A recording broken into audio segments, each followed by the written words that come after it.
እንዴት ቆያችሁን የቻናላችን ተከታዮች?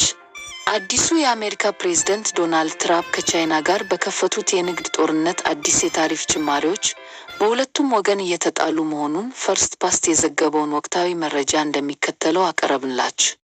የዋሽንግተን ከቤጂንግ ጋር ለረጅም ጊዜ ሲንከባለል የቆየው የንግድ ጦርነት ከፍተኛ ደረጃ ላይ መድረሱን እና ፕሬዝዳንት ዶናልድ ትራምፕ አሁንም ስምምነት ለማድረግ ዝግጁ መሆናቸውን ተናግረዋል። ፕሬዝዳንት ትራምፕ ትናንት በካቢኔው ስብሰባ ላይ ንግግር ሲያደርጉ እያሽቆለቆለ ያለውን የታሪፍ ፍልሚያ ለማስቆም ከቻይና ጋር ስምምነት ቢደረግ ደስ ይለኛል ሲሉ ያልተጠበቀ የእርቅ ቃና ገለጹ። ስምምነት መስራት ብንችል ደስ ይለናል።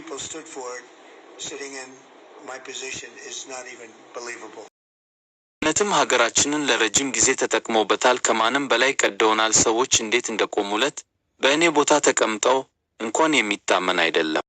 የፕሬዝዳንት ትራምፕ ንግግር ቻይናን ኢላማ ካደረጉት በስተቀር ለ90 ቀናት አዲስ የጣሉባቸውን አብዛኛዎቹን ዓለም አቀፍ ታሪፎች በማቀዝቀዝ ገበያዎችን ካደነቁ ከአንድ ቀን በኋላ ነው።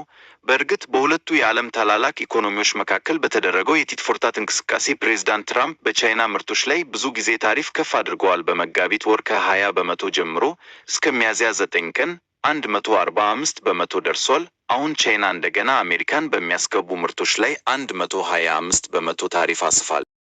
ይህ በእንዲህ እንዳለ ንግግሮች ሲቆሙ እና ውጥረቶች ሲጨመሩ በአሜሪካና በቻይና መካከል ያለው ጦርነት ከንግድ አልፎ ወደ ኤአይ የመነጨ ሳቲር ዓለም አልፏል። የቻይና ማህበራዊ ሚዲያ በፕሬዝዳንት ትራምፕ እና በዋና ረዳቶቻቸው ላይ ያነጣጠረ በቴክኖሎጂ የተደገፈ ንክሻ ፈነዳ። እንዲያውም አንድ የቫይረስ ቪዲዮ ኤአይ የፕሬዝዳንት ትራምፕ የጓደኛቸው ኢሎን ማስክ እና የምክትል ፕሬዝዳንት ጄዲ ቫንስ ስኒከር በድንጋይ ማምረቻ መስመር ላይ እየገጣጠሙ።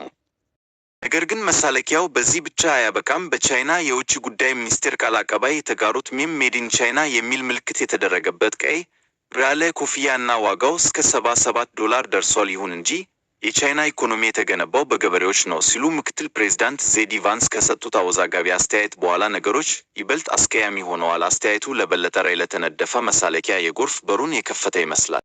ቪዲዮ አሁን በተሰረዘ የኢንስታግራም አካውንት የተጋራ ነገር ግን በሌሎች በርካታ ሰዎች የተጋራው ከመጠን በላይ ወፍራም የሆኑ አሜሪካውያን ሰራተኞች በደካማ ፋብሪካዎች ውስጥ ሲያልቡ የኒኬ ጫማዎችን፣ የቴስላ አካላትን እና አይፎኖችን ሶዳ ሲቦረቡሩ ያሳያል። በቻይና ያሉ የመንግስት ባለስልጣናት በአደባባይ ፊት ለፊት የሚያዩት ንግግራቸው ለውይይት ክፍት መሆኑን ሲጠቁም ጸንተዋል። ነገር ግን ድርጊታቸው እና ትውስታዎች ለረጅም እና ለከረረ ትግል እየተዘጋጀ ያለውን ህዝብ ይጠቁማል።